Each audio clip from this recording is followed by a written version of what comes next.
मैं आपसे कुछ बड़ी अहम मालूमात शेयर करना चाहता हूँ और गेम किस तरफ जा रहा है और कौन लोग इसे चला रहे हैं, ये चीज़ें मैं आपके सामने अभी रखता हूँ। देखिए, पाकिस्तान के शहरी इस वक्त इलेक्शन मांग रहे हैं। जहाँ पे भी सर्वे हुआ, लगभग 75% से ज़्यादा लोग ये कहते हैं कि पाकिस्तान में फौरी तौर पे इंतखाबात करवाए जाएं। इसका मतलब है पाकिस्तान की अक्सरियत या 3/4 पाकिस्तानी या हर 4 में से 3 पाकिस्तानी ये चाहते हैं कि फौरी तौर पे पाकिस्तान में इंतखाबात हों। अब इंतखाबात के रास्ते में रुकावट डाली जा रही है, तो पाकिस्तानियों ने इस रास्ते को कैसे खुलवाना है ये मैं आपको बताता हूँ। देखिए, इंतखाबात रोके कैसे जाएंगे?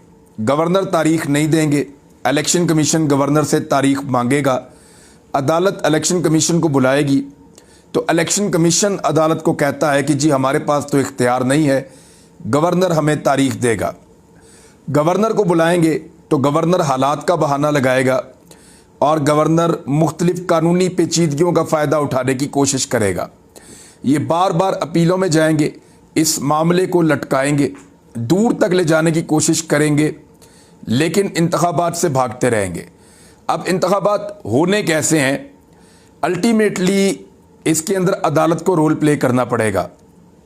फ़र्ज़ कीजिए सदर पाकिस्तान ये कह देते हैं कि इंतखाबात करवाए जाएं, तो सदर पाकिस्तान के कहने के बाद भी ये मामला इसलिए अदालत में जाएगा कि क्योंकि तमाम स्टेक होल्डर्स इंतखाबात करवाने से भागेंगे। मैं आपको बता देता हूं कि जनरल बाजवा के जो सहूलतकार थे, जिन्होंने उनके साथ मिलकर रजीम चेंज ऑपरेशन किया, उनमें बहुत सारे लोग आज भी मौजूद हैं और वो इंतखाबात से इसलिए भाग रहे हैं कि उनको पता है कि जिस आदमी का रजीम चेंज करके हमने उसको हुकूमत से निकाला, इंतखाबात के नतीजे में वही शख्स वापस आ जाएगा और हमारी नौकरियां ख़राब हो जाएंगी। इस वजह से वो पूरा जोर लगा रहे हैं कि इंतखाबात ना हो। पीडीएम की जमातें, उन्हें ये पता है कि जो उन्होंने इस मुल्क के साथ कर दिया है, जो महंगाई उन्होंने बढ़ाई है, यानी इमरान खान साहब ने कीमतें कम की थी आईएमएफ के इसी मुआहदे के मुताबिक, और आईएमएफ की जितनी रिपोर्टें थीं, वर्ल्ड बैंक की रिपोर्ट्स थीं, मूडीज़ की रिपोर्ट्स थीं, आलमी रेटिंग एजेंसीज ये कह रही थी कि ये मुल्क टेक ऑफ कर रहा है। उन्होंने कहा कि पाकिस्तान की जो इकॉनमी है वो सस्टेनेबल है, वो तरक्की कर रही है और वो ठीक सिमत में पाकिस्तान आगे बढ़ रहा है और ये चलता रहेगा।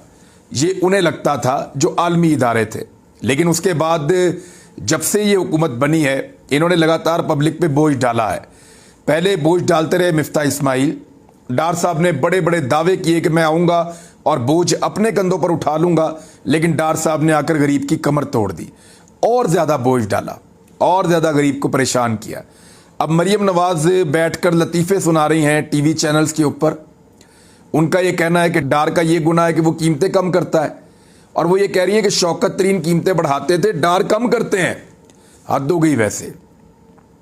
यानी शौकत तरीन के ऊपर सबसे बड़ा इल्ज़ाम रजीम चेंज ऑपरेशन के वक्त मरियम नवाज और इनकी पार्टी का ये था कि इन्होंने 10 रुपए क्यों सस्ता किया पेट्रोलियम मसनूआत को।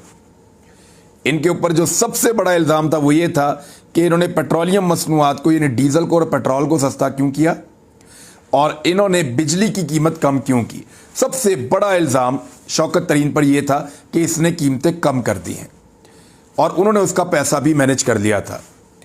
लेकिन ये कह रहे हैं कि उनके ऊपर, अब ये कह रहे हैं, पहले ये कहते थे कि वो कीमतें कम की, ये इल्ज़ाम था, अब कह रहे हैं जी वो तो बढ़ाता था। और डार साहब, जिनके लिए पूरा पाकिस्तान गवाही दे रहा है कि इसहाक डार ने तबाही फेर दी है, 2 हफ्तों में 50 रुपए से ज़ायद पेट्रोलियम मसनूआत की कीमतें बढ़ा दी हैं। ऐसी तबाही पाकिस्तान की तारीख में किसी ने नहीं फेरी।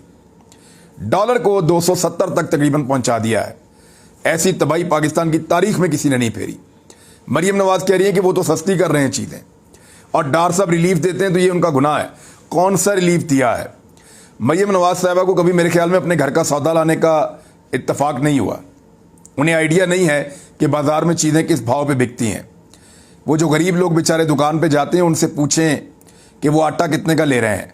55 रुपए वाला आटा जो बहुत महंगा होता था, आपके दौर में डार साहब बहुत सस्ता बेच रहे हैं, 150 रुपए तक का। चीनी महंगी बिक रही है, घी महंगा बिक रहा है, दालें महंगी बिक रही हैं, हर चीज़ महंगी से महंगी बिकती चली जा रही है। और दौर किसका है? डार साहब का। तो लोग बेवकूफ़ नहीं बनेंगे। मरियम नवाज ने एक और अजीबोगरीब कहानी सुना दी कि मैं फ्राई पैन को चूल्हे पे गर्म करके उससे कपड़े इस्त्री करती थी। ये किसको बेवकूफ़ बना रही हैं आप? और भाई फ्राई पैन जब आप चूल्हे पे गर्म करते काला हो जाता है। आप